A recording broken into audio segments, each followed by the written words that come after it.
Hi everyone, I'm Kayleigh and welcome back. So I thought I'd share my body image journey because it's really important to me. This is what I want to build this channel on. I want to build it all about self-confidence, self-love, body love, and I just thought it'd be really interesting for other people to know and hopefully relate to, share what their body image stories are like as well. I'd also like to share where I am now personally and where I would love to be in the future, because this is a journey. We're all growing, we're all learning, and we're all in this together.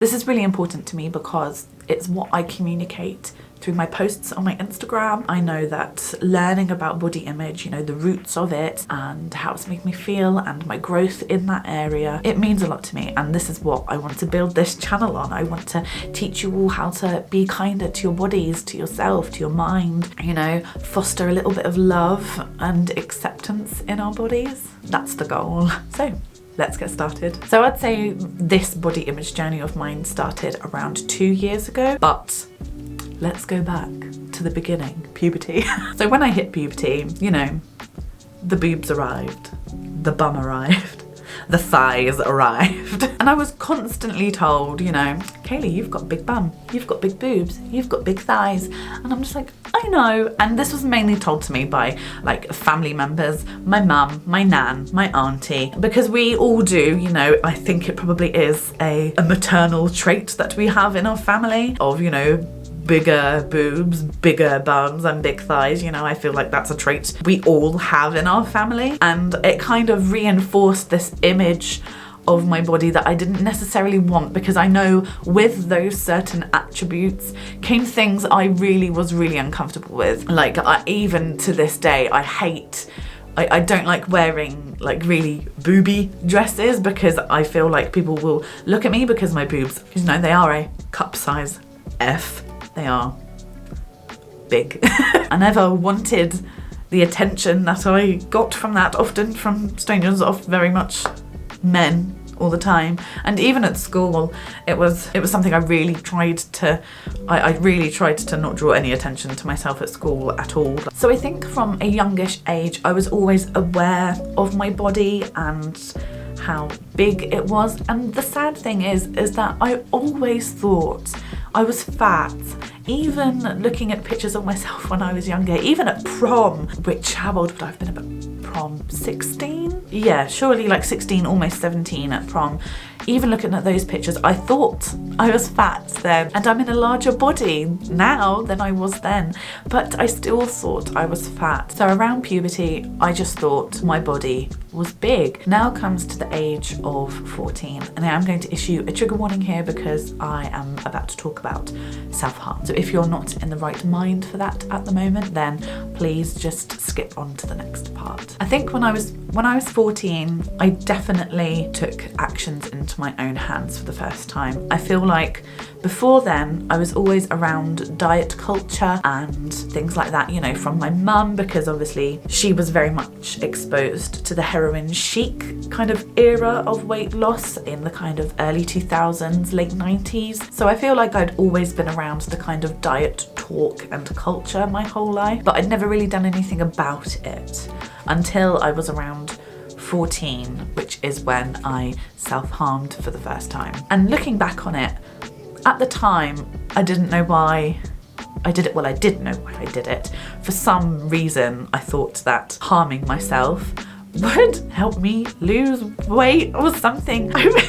It's so silly to think of now, but looking back, like after doing some deep thinking and searching within myself now that I've gotten older to kind of think of why I did such a thing, it's because I was angry. I was angry that my body didn't look like a way I had told it should be. And I was 14. I'm sure I looked like a normal 14-year-old. And for some reason, I thought that it would be a good idea to harm myself, to somehow lose weight.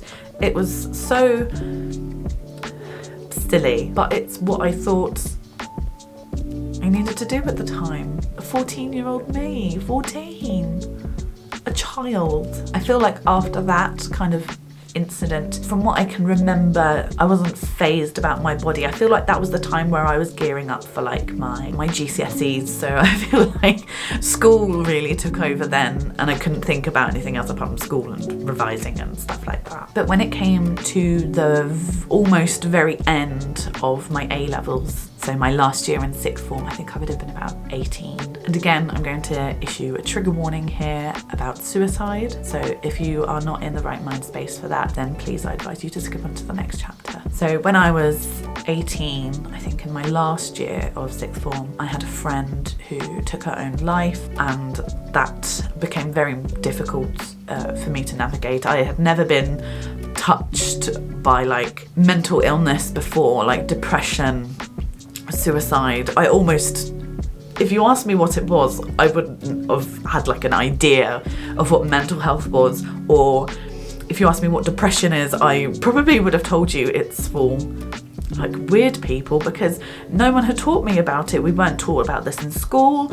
I wasn't talked about it by parents, by adults in my life. I had no idea what it was, and then all of a sudden it just came crashing into my life, and I feel like I had a lot greater awareness of what it was. And the only reason I'm mentioning this is because of the repercussions of that, and also mixed with leaving school, being flung out into the world, you know, with no job, trying to find a job, people asking me why I haven't got a job, and I'm really trying to get a job. I feel like all of that mixed in with one another. I then got depression myself. I put on quite a bit of weight after that. I was on antidepressants. I also was just incredibly depressed. I wasn't going out, I was sleeping all the time. I comfort ate, so I feel like I very much binged around that time, and I put on a lot of weight, and I hated myself basically. I feel like that was one of the toughest moments in my life, that bit when my friend passed, and the kind of becoming an adult so quickly and kind of realizing these adult things just so quickly. I feel like I was flung out into the world, and there was no one there to catch me, or there was no one even looking to see if I'd fallen over. You know, it was difficult, and I know I'm incredibly lucky to say that I made it out alive, because not everyone does. That time also led me to self-harm a lot more. So I have quite a lot of visible scars on my body from that. So moving on a few years after that, I feel like I got to a place where I was a little bit better mentally, but unfortunately that was the time I also discovered Tumblr. At first it was really innocent, you know, I wanted to get fit and healthy, whatever I thought that was, and I started a fitness Tumblr, you know, a Fitspo. Unfortunately, Fitspo took a horrible dark downward spiral into Thinspo, and I discovered the horrible fetid little pit of Tumblr. I do feel like Tumblr is a nice platform to be on, but I've only ever gone on there because I knew I could get the content that I wanted, but I guess you can get that anywhere. Whilst I was in this community on Tumblr, you know, I learnt how many calories were in, you know, certain items, you know, how much was in an apple, a slice of ham, a cucumber, you know, like I learnt like a cup of tea, and it became addictive, you know, like how people are addicted to likes on social media, or even like Call of Duty, you know, you get instant dopamine hits about, you know, losing weight. Every time I stepped on the scale, I would weigh myself every morning. You know, I would go downstairs quickly and, you know, have a wee and go to the toilet and then come back upstairs, weigh myself instantly, because I knew that was probably the lightest I was going to be that day. And if I wasn't like half a pound or a pound lighter, I would be like, well, what's the point, you know, this isn't good enough, you know, I needed to be like half a pound lighter or a pound lighter, you know, or the scales went up. God forbid the scales went up. It got addictive because I knew how to make that number on the scale go down, and go down incredibly quickly. It even got to the point where I put my health at risk because I was losing weight so quickly. I think I lost 40 pounds in the space of 3 months, which is incredibly dangerous. And they say you're supposed to lose a pound a week, so that's 52 pounds in a year you're supposed to lose. And I lost, 40 in 3 months. It's ridiculous, ridiculous. Whilst in that Tumblr community, I did lose a lot of weight, but I equally hated my body because I just saw it as something that needed to be thin, of something that wasn't where I thought it should be. You know, I hated every inch of me. I looked in the mirror and I was just disgusted with my body. It could never be enough. I don't think it would have ever been enough. Even if I did get down to my goal weight, I don't think it would have ever been enough because I hated my body and how it looked and how it felt, and I didn't like people touching me. So whilst I was in that horrible mind space, I did actually meet my boyfriend, not on the Tumblr community, but external, thank God. And you know,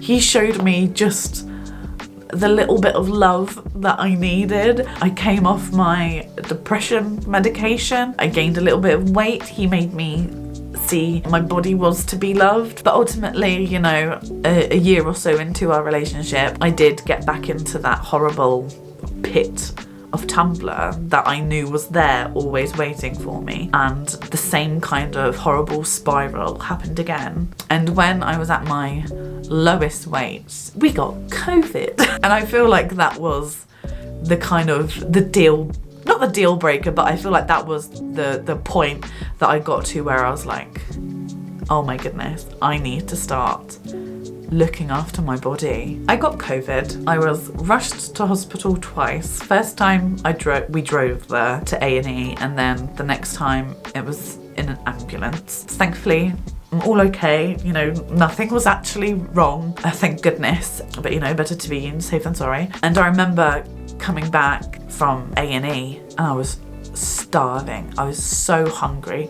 I wanted to cry. And I just sat with myself and I was like, what have I done? What have I done to my body? I'm not looking after it. Because if, God forbid, something happens where I'm in an ambulance again or for some reason, or I've done this to myself, you know, how could I live with that? Something in me clicked from having COVID, and not to say that, you know, I'm glad I got it, but it really did make me re-evaluate my relationship with my body and how I treat it and how I look after my health. Although we did get health anxiety from it, so you win some, you lose some, what can I say? So after I recovered from COVID, I decided I am gonna just try my best to do what I can to kind of mend this relationship that I have with my body. And you know, what could I do to make this better? How can I truly start to love myself, to love my body, to do things because they make me feel good? It's been 2 years since I've had COVID, almost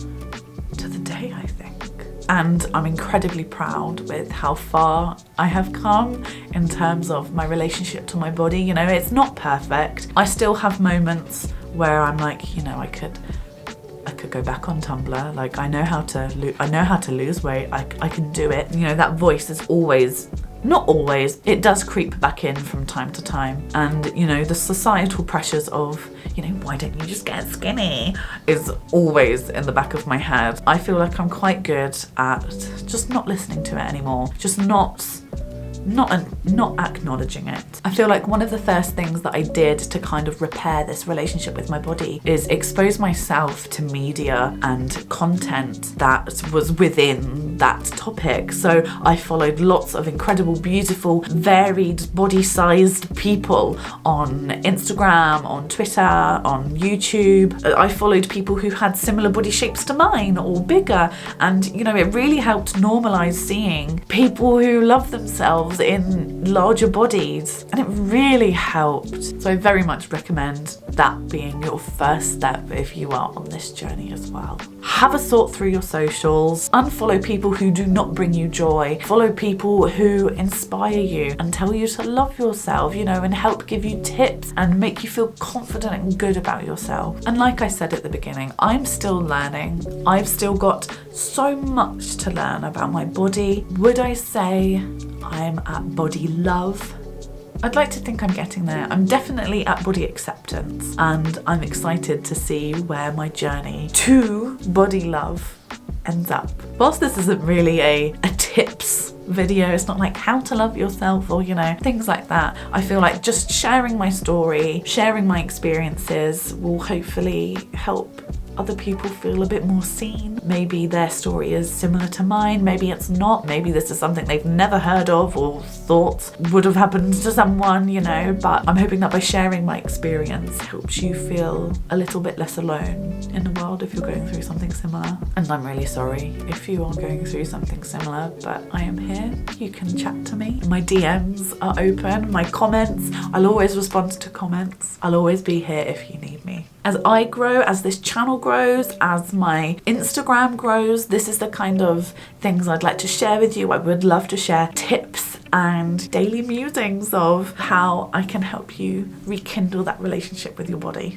Thank you so much for listening to me talk about my body image journey. I will see you again next week.